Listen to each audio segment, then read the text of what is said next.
Hey, what's up, y'all? It's Poppin' with Cracking It. Steve Boss here. This bit by Maddie Balls. It's titled Drake Has a Gambling Problem. I feel like I've heard this before. How y'all know he got a gambling problem? Y'all don't know what his personal finances are.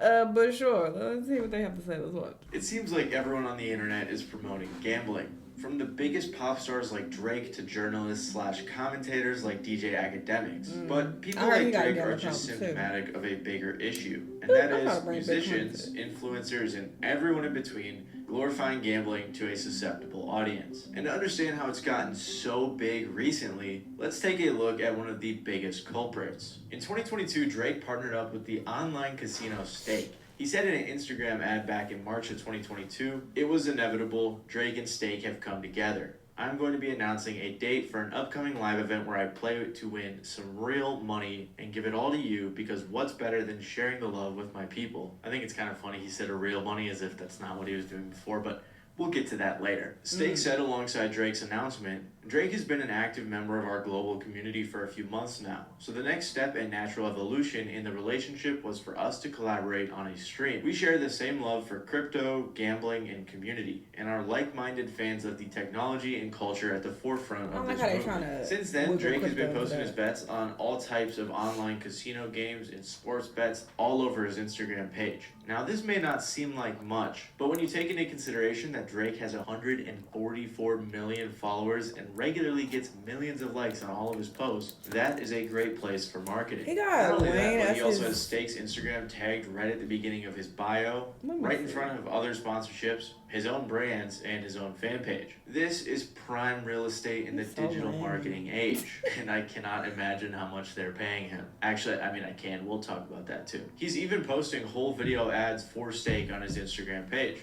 Oh, Dios mío. Yes, sir.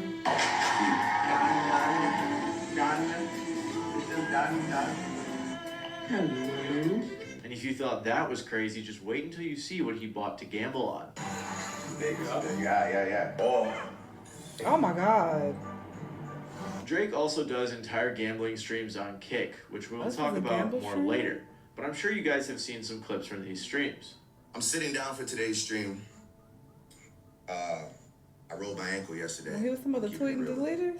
That's the bad news. Good news is I had 16 off the bench. We caught the dub. W's in the shot. W's in the shot. Also, I just realized Drake's alter ego, Anita Max Win, is actually I Need a Max Win. My alter ego. I need the Max Win. I need the Max Win.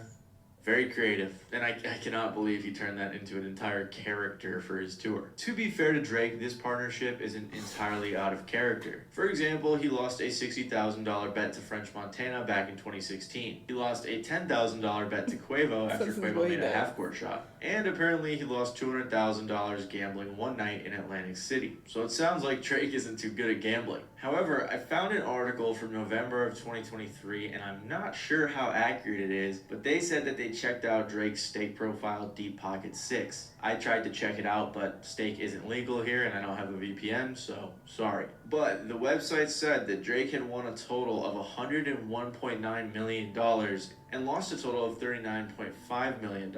Canadian dollars, that is. After all of this, even Kendrick Lamar called out Drake's gambling problem in their scuffle earlier this year. These are just a few examples to show that Drake likes to gamble. But I mean, hey, if you got money to blow, who cares? But Drake doesn't have $1 billion to burn. And that's where the problem arises. I mean, Yahoo estimates his net worth to be $250 million, which is usually never accurate, but even if you 10 times that, he's not going to gamble away nearly half of his net worth. The reason that Drake was able to gamble $1 billion in less than a year is not because he had all that cash, but because he was playing with house money. See, what happens is Stake gives Drake money to play with.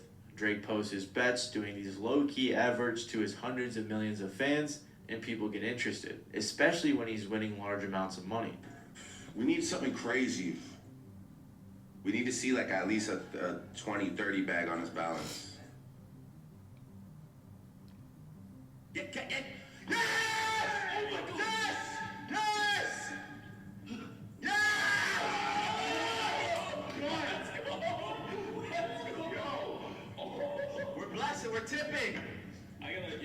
We're tipping. Now, I don't think I need to go into science to explain how this works, but from my personal experience, I'm sure some of you out there, when you see someone win $17 million on a bet, it kind of gets you a little excited. Maybe you want to bet some money yourself. Hell no. Watching people gamble is definitely pretty fun. I mean, I love watching my friends spend hundreds of dollars at the slot machines. And when they win, it's even more exciting. But at the end of the day, the casino always wins. And good proof of that is the fact that Drake lost all of that money right afterwards. Regardless, there are a few reasons why Drake's partnership with Stake is shady. Starting off with Stake's overall shadiness. Stake is the online gambling casino that Drake is partnered with. It was created by Eddie Craven and Bijan Tehrani in 2017, two developers who had just created a company in Australia called EasyGo. EasyGo is a company that develops online casino games. Eddie and Bijan had previously created an online dice game called Prime Dice in 2013. Apparently they got into gambling through RuneScape, which is pretty funny. What's even funnier is that Eddie's dad, Jamie, is a director at EasyGo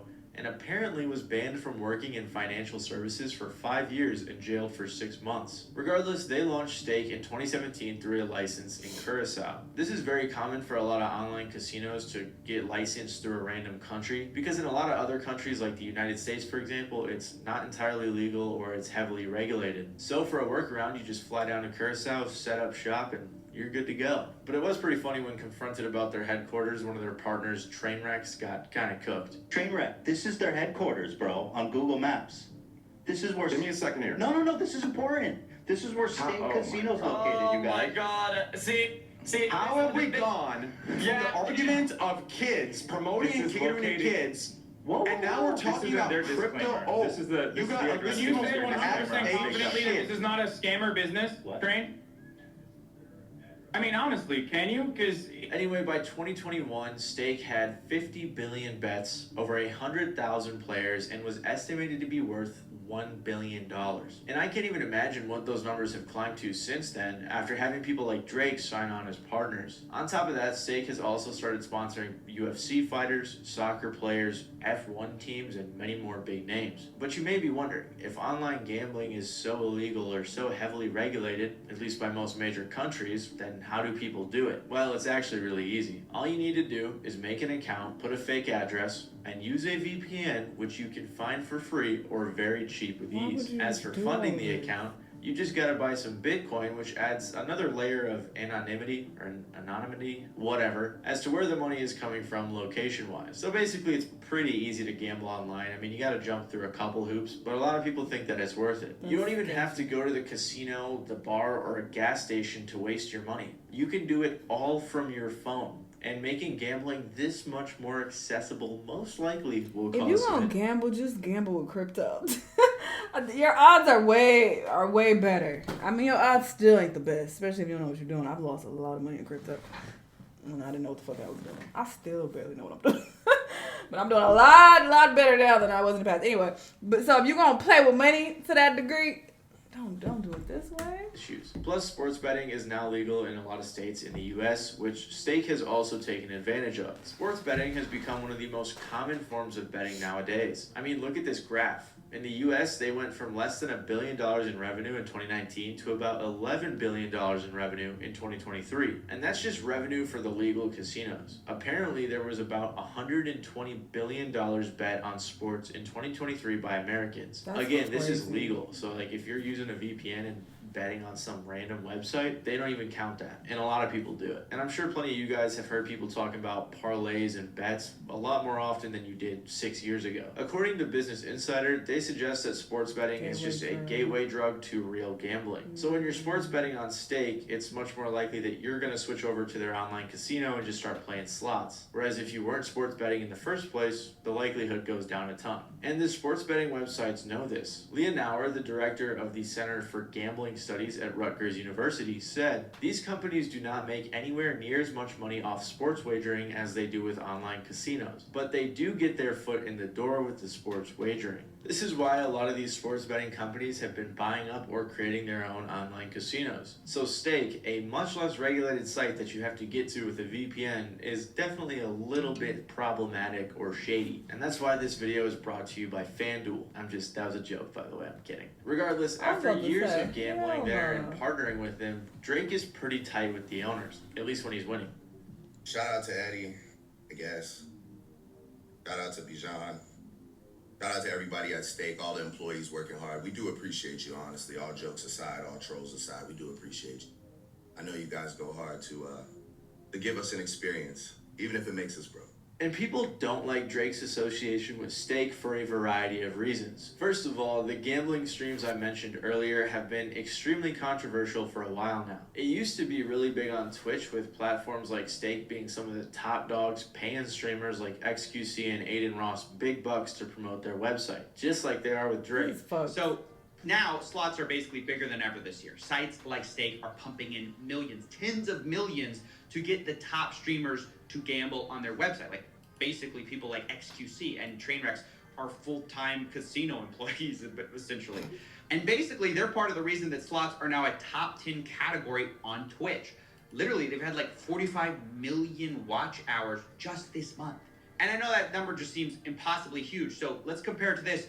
Fortnite got a similar number of watch hours this month. So because of this, Twitch banned gambling, and Stake had to find another way to brainwash people into gambling on their site. So Stake's owners decided to launch their own streaming platform called Kick, which is much less regulated, so that they can have their guys like Drake, Aiden Ross, Trainwrecks, and others all watch them gamble on Stake. And there's this whole debate about whether or not Kick is about just gambling, and I don't think it is, but it definitely is a huge marketing space. I mean, I just opened up the website, and the slots and casino category is one of the first things that pops up. And don't even get me started on how much crazy, not to mention terrible stuff happens on their platform that they just allow. So the whole streaming gambling controversy is a very big thing, especially since a lot of people watching these websites like Twitch and Kick are pretty young. I think YouTuber Karen Nicole put it well when she said, "What's crazy to me is how distorted a view of reality these gambling streams create. At one point, Aiden Ross is down like $1 million. $1 million? You could live off of that the rest of your life? It makes it so the wins and the losses, they don't feel real. You forget that it's even money in the first place. That makes the wins look enormous too." Another issue people have with Drake is that some people think that his games are rigged. This is a huge controversy with online gambling sites because it's hard for them to actually prove that their games are random. That's the thing. It being online makes it even easier to rig. Like, how do you know this isn't set up for you to lose like 100% of the time? At least when you go into an actual casino, you playing blackjack or whatever, like that's harder to rig. I mean, even though the house does always win, you know, that's a form of it being rigged as well. But you know, that's a different situation. I don't agree with doing that either, but I definitely don't feel like doing it online is smart whatsoever. You're just throwing your money away. And Aiden Ross being down $1 million is wild. I'm very surprised though that Drake is involved in this, of all people. Like, he's an A-list celebrity. This is such a huge, you know, figure. So for you to be involved in this and promote this to your fans is very, very scummy in my personal opinion. But whatever. You like it, I love it. I don't recommend y'all do this. Like I said, if you want to gamble at all, gamble with crypto, because that's definitely a form of gambling as well. Let's be clear. But it's more strategic. You have a better chance of you know, winning versus something like this. This is goofy, in my opinion. Y'all let me know what y'all think, though. Let me know what other videos you want to watch, and I'll see y'all the next time. Bye!